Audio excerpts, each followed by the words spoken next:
Good morning बेटा। पिछली class के अंदर, पिछले वीडियो के अंदर हम लोगों ने एचसीएफ को फाइंड करना सीख लिया था यूक्लिड लीमा के द्वारा। ओके, और मेरे को सभी बच्चों ने क्वेश्चंस भी करके दिखाए हैं, उसके आंसर्स प्रॉपर तरीके से लिख के दिखाए, तो इसके लिए सबका मैं शुक्रिया अदा करना चाहता हूँ। आज का जो टॉपिक है वो हम लोग निकालेंगे एक्सरसाइज 1.1 जो मैथ्स की बुक है एनसीईआरटी की। 1.1 का क्वेश्चन नंबर 2 हम लोग 2 के बेस पे जो क्वेश्चंस होते हैं उसको हम लोग सॉल्व करने के लिए कोशिश करेंगे। तो आप मेरे साथ क्वेश्चन निकाल सकते हैं, जैसे कि दिखाइए कि कोई भी धनात्मक विषम पूर्णांक 6q+1 या 6q+3 या 6q+5 के रूप जैसा होता है जहां पर q कोई पूर्णांक है। ओके, तो ये क्वेश्चन हम लोग वीडियो के एंड में हम लोग सॉल्व करेंगे, बट उससे पहले मैं कुछ बेसिक्स जो क्वेश्चंस हैं, जो छोटे छोटे क्वेश्चंस होते हैं उनको करवाऊंगा, ताकि आप लोग अपने आप अपना बेस क्लियर कर सकें। और उसके बाद जब मैं इस क्वेश्चन को कराऊंगा तो आप मेरे साथ जो है मिलकर के इस क्वेश्चन को, इसके आंसर को आप लोग सॉल्व कर सकें। ठीक है, तो आइए हम लोग पहले क्वेश्चन को शुरू करते हैं छोटे स्टेप्स के साथ। जैसे कि एक मैंने क्वेश्चन ले रखा है, show that any positive even integer is in the form of 2q and any positive odd integer is in the form of 2q+1 where q is an integer. Hindi में लिख रखा है, दर्शाइए कि प्रत्येक धनात्मक सब पूर्णांक 2q के रूप का तथा प्रत्येक धनात्मक विषम पूर्णांक 2q जमा 1 के रूप में होता है जहां q कोई पूर्णांक है। ओके, इस क्वेश्चन को सॉल्व करने से पहले जो हम लोगों ने लास्ट क्लास की थी, तो उसके अंदर मैंने यूक्लिड लीमा आप लोगों को बताई थी। तो एक बार बताइए क्या होती है वो। a is equal to b q plus r के रूप में होता है, जहां पर a क्या होता है बेटा, डिविडेंड को डिनोट करता है यानी कि भाज्य को, b भाजक होता है और q हमारा क्वोशिएंट यानी कि भागफल होता है और r क्या होता है, रिमाइंडर होता है। तो इस क्वेश्चन को सॉल्व करने के लिए ना हम लोगों को ये जो लीमा है, ये जो लीमा थ्योरम है, इसका ही इस्तेमाल करना आना चाहिए। और अगर आपको ये प्रॉपर तरीके से समझ में आ जाता है तो आप लोग बहुत अच्छे से इस क्वेश्चन को कर सकते हैं। ठीक है, तो आइए हम लोग स्टेप्स के अंदर आगे बढ़ते हैं। तो सबसे पहले हम लोग क्या करेंगे, let a be any positive integer. यहां पर हम लोग क्या मान लेंगे, जो a है, ठीक है, a कोई भी धनात्मक पूर्णांक है, और जहां पर b को हम लोग क्या बोलते हैं बेटा, क्वोशिएंट। ठीक है, यानी कि भागफल। तो जो भागफल है वो यहां पर 2 है। ये 2 क्यों लिया मैंने, क्योंकि अगर आप यहां पर देखोगे तो 2q और 2q जमा 1, यानी कि हमारा जो इंफॉर्मेशन होती है जो लीमा की, वो क्या आते हैं, a equal to bq plus r के रूप में होते हैं ना। तो अगर आप इससे कंपेयर करेंगे तो आपको b की वैल्यू फाइंड हो जाती है कि b की वैल्यू क्या आ जाती है, 2 आ जाती है। ओके, तो b हमारा क्या हो जाता है बेटा, 2 हो जाता है इस तरीके से। और जहां पर q और जो r है आपके, क्या चीज, q और r 2 इंटीजर्स हैं, ठीक है, जो कि प्रेजेंट है किसकी फॉर्म में, क्वोशिएंट और रिमाइंडर की फॉर्म में। मतलब q डिनोट करता है भागफल को और r डिनोट करता है रिमाइंडर को। And according to Euclid lemma division a equal to bq plus r। और उसके बाद हम लोग अगर इसको इस रूप में लिखें, a is equal to 2q plus r, क्योंकि b हमारा क्या है बेटा, 2 है। मैंने पहले ही बताया क्यों है। और लास्ट वीडियो में मैंने आपको एक और बात बताई थी कि जो r की इंफॉर्मेशन होती है वो कैसे निकालते हैं। जो r होता है वो हमेशा ही किससे छोटा होता है बेटा, हमारे डिवाइजर से। ओके, तो इस क्वेश्चन में डिवाइजर क्या है, 2 है। ओके, तो यानी कि जो r होगा वो 2 से छोटा होगा और 0 या 1 से बड़ा होगा। इट मीन्स मेरे पास जो r की वैल्यू आएंगी वो 0 या 1 के रूप में आएंगी। अगर सपोज करो यहां पर आपका जो डिवाइजर है, ठीक है, क्या बेटा, डिवाइजर 4 होता, ठीक है, तो आप किस फॉर्म में लिखते हैं इसको, आप लिखते हैं 0 लेस देन या ग्रेटर देन होगा, r ग्रेटर या इक्वल होगा 0 के, और लेस देन किससे होगा बेटा, 4 से। ओके, अगर डिवाइजर आपका 4 है तो इस इंफॉर्मेशन को मैंने यहां पर लिखा। अब उसके बाद हम लोग क्या करते हैं, कुछ नहीं, बस हम लोग वैल्यूज को अच्छे तरीके से पुट करते जाएंगे। अब अगर मैं एक बार r को 0 लूंगा तो मेरे पास क्या निकल के आ जाएगा, r की जगह जब मैं 0 रख दूंगा तो r की जगह मैं 0 रखूंगा तो मेरे पास क्या आ जाएगा 2q प्लस 0 यानी कि 2q। इसी प्रकार से r की जो नेक्स्ट वैल्यू है वो क्या है बेटा 1, तो r की जगह 1 पुट कर दीजिए तो आपको क्या मिल जाएगा a is equal to 2q plus 1। Okay, अगर आप अब ध्यान से देखेंगे, ठीक है, अब अगर आप ध्यान से देखेंगे तो आपको पता लगता है कि 2q is in the form of positive even integer where 2q plus 1 is in the form of positive odd integer।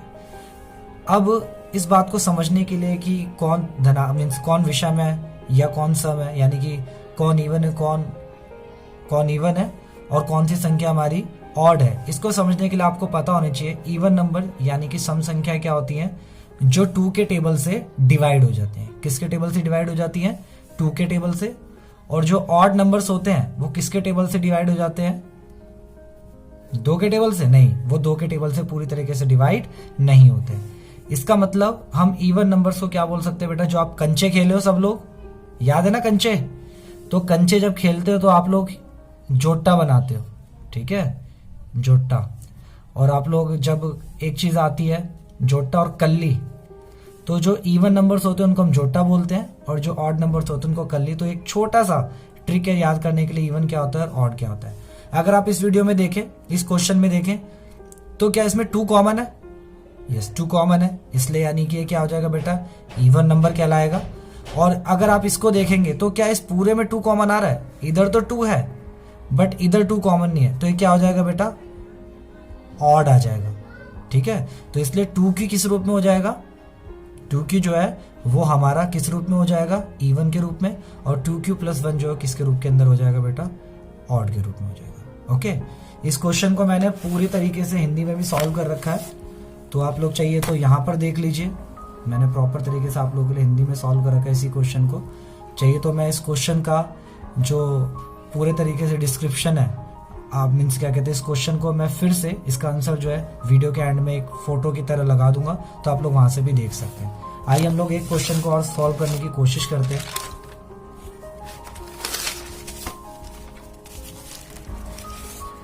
जैसे कि यहाँ पर एक क्वेश्चन और लिखा है, show that any positive integer is in the form of 3q, 3q plus 1 और 3q plus 2 where q is any integer. यहाँ पर आप लोगों से ये नहीं पूछा कि कौन पॉजिटिव है या सॉरी कौन ऑड है या कौन इवन नंबर, यहाँ पर पूछा बस इस रूप में होता है, आपको यही बताना है। हिंदी में भी मैंने क्वेश्चन लिख रखा है। तो सबसे पहले हम लोग क्या करते हैं, ए कोई भी पॉजिटिव इंटीजर मान लेते हैं और ए किसको डिनोट करता है? डिविडेंड यानी कि भाज्य को। और एक बार बताइए यहाँ पर जो बी होगा वो क्या होगा? 3 तो हो गया, लेकिन कैसे पता लगा?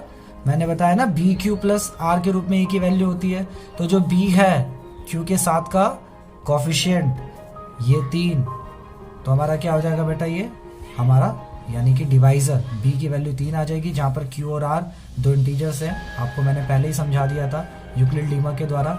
अब इसकी थ्योरम क्या होता है? a is equal to b q plus r होता है, ठीक है। और जहां पर r जो होगा, ठीक है, r की जो वैल्यूज आएंगी वो क्या आएंगी? 0, 1, 2। क्यों आएंगी? क्योंकि जो r है वो 0 से बड़ा या बराबर होता है, लेकिन हमेशा जो हमारा क्या होता है बेटा डिवाइजर उससे छोटा। तो डिवाइजर क्या आता है यहाँ पर? b यानी कि 3, तो 3 से छोटा, तो r की वैल्यू क्या आएंगी? 0, 1, 2। ओके, तो उसके बाद हम लोग क्या करते हैं, r की वैल्यू एक एक करके रखते जाएंगे। जब r की वैल्यू 0 रखेंगे तो a की वैल्यू क्या आ जाएगी बेटा? 3q प्लस 0, 3q प्लस 0 यानी कि 0 की वैल्यू 3q आ गया। उसके जब r की वैल्यू 1 रखेंगे तो r की जगह 1 रख दीजिए तो 3q प्लस 1 आ जाएगा। इसी प्रकार से जब r की वैल्यू 2 रखेंगे तो a की वैल्यू क्या आ जाएगी? 3q plus 1। तो यहाँ पर जो क्वेश्चन आपसे पूछा गया था कि कोई भी पॉजिटिव इंटीजर इस रूप में होता है, तो क्लियरली आप कह सकते हैं कि हाँ वो इस रूप में होता है। तो आप लोगों को समझ में आया क्वेश्चन? इस क्वेश्चन का भी हल जो है मैंने प्रॉपर तरीके से हिंदी में यहाँ पर लिख रखा है, ठीक है।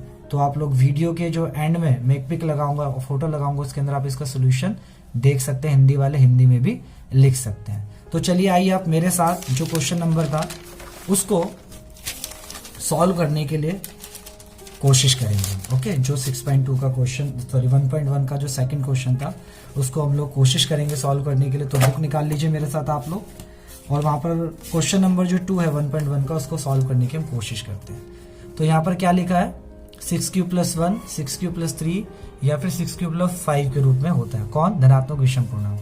तो बताइए मेरे साथ क्या लिखेंगे आप लोग सबसे पहले। ठीक है, मैं हिंदी में ही करा रहा हूं आप लोगों को, इंग्लिश वाले थोड़ा ध्यान देना। माना ए कोई धनात्मक पूर्णांक है, इंटीजर है। ठीक है, ए कोई क्या है बेटा? धनात्मक पूर्णांक है, जहां बी की वैल्यू क्या है? बी की वैल्यू क्या हो जाएगी? जल्दी बताइए, क्वेश्चन में देख करके क्या होगी? बी की वैल्यू 6 होगी। ओके, समझ में आ गई बात? जहां बी क्या हो जाएगा बेटा? 6 के रूप में हो जाएगा। उसके बाद हम लोग क्या लिखते हैं? क्यू व आर भागफल तथा शेषफल, यानी कि कोशेंट एंड रिमाइंडर है।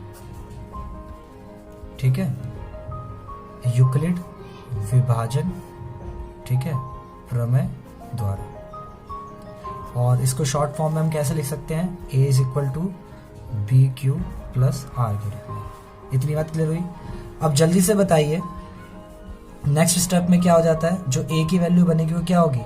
6q प्लस आर की तो बनेगी, लेकिन जो r होता है उसकी वैल्यू क्या हो जाएगी? वेरी गुड, जल्दी बताइए। 0 से बड़ा या बराबर, लेकिन किससे छोटा? डिवाइजर से। और डिवाइजर क्या है यहाँ पर? यानी कि हमारा भाजक क्या है बेटा? 6। तो जो r की वैल्यूज आएंगी वो क्या आएंगी? 0 हो सकती है, 1 हो सकती है, 2 हो सकती है, 3 हो सकती है, 4 हो सकती है और 5 हो सकती है। क्योंकि 6 से छोटा 6 इंक्लूड नहीं होगा, 6 से छोटी सारी की सारी वैल्यूज आ जाएंगी।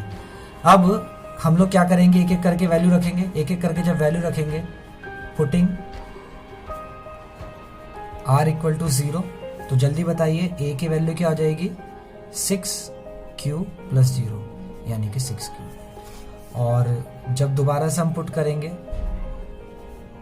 ठीक है, जब दोबारा से हम लोग क्या करेंगे? पुटिंग r कितना रखेंगे बेटा? r इक्वल टू 1 रखेंगे, तो क्या आ जाएगी? a की वैल्यू 6q प्लस 1 के रूप में।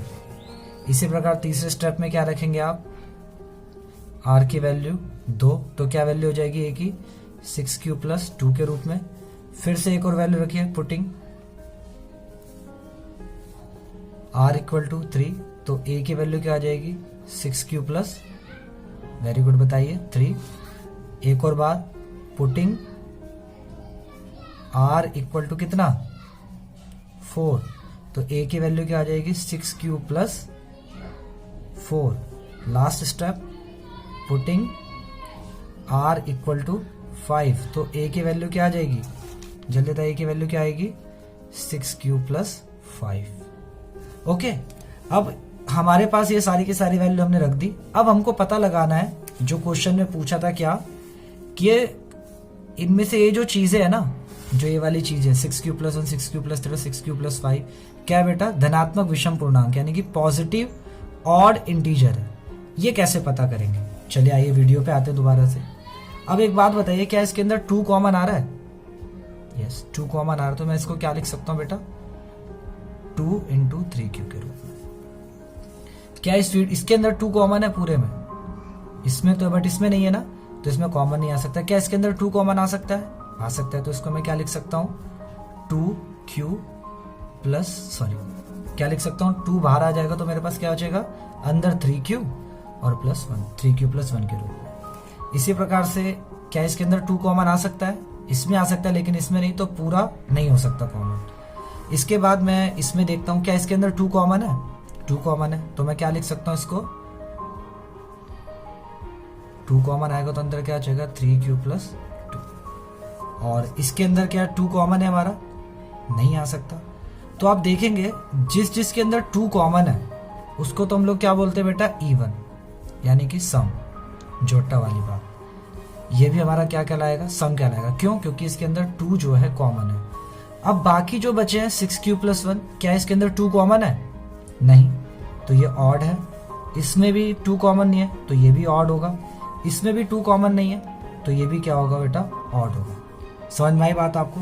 तो उसके बाद आप यहाँ पर लिख सकते हैं क्या बात, कि 6q plus 1 and 6q plus 3 and 6 cube plus 5 किसके रूप में बेटा? धनात्मक विषम पूर्णांक है, मीन्स ये पॉजिटिव ऑड इंटीजर के फॉर्म में है। तो आई होप आप लोगों को ये जो क्वेश्चन है और उसके सोल्यूशन आप लोगों को समझ में आएंगे, कब ये ऑड हो जाएगा और ये कब ये इवन हो जाएगा। तो दोबारा अच्छे समझने के लिए वीडियो को पॉज कीजिएगा, पीछे बैक जाइएगा, और कुछ भी डाउट लगता है तो मुझे कमेंट सेक्शन में आप लोग कमेंट कीजिएगा, ताकि मैं और अच्छे से आप लोगों को समझाने के लिए कोशिश करूं। और मैं एक क्वेश्चन वीडियो के एंड में डाल दूंगा, तो आप उस क्वेश्चन को भी मेरे को करके आप दिखा दीजिएगा, और आगे की वीडियो में हम दोबारा कुछ नए क्वेश्चंस के साथ मिलेंगे। तब तक के लिए बाय।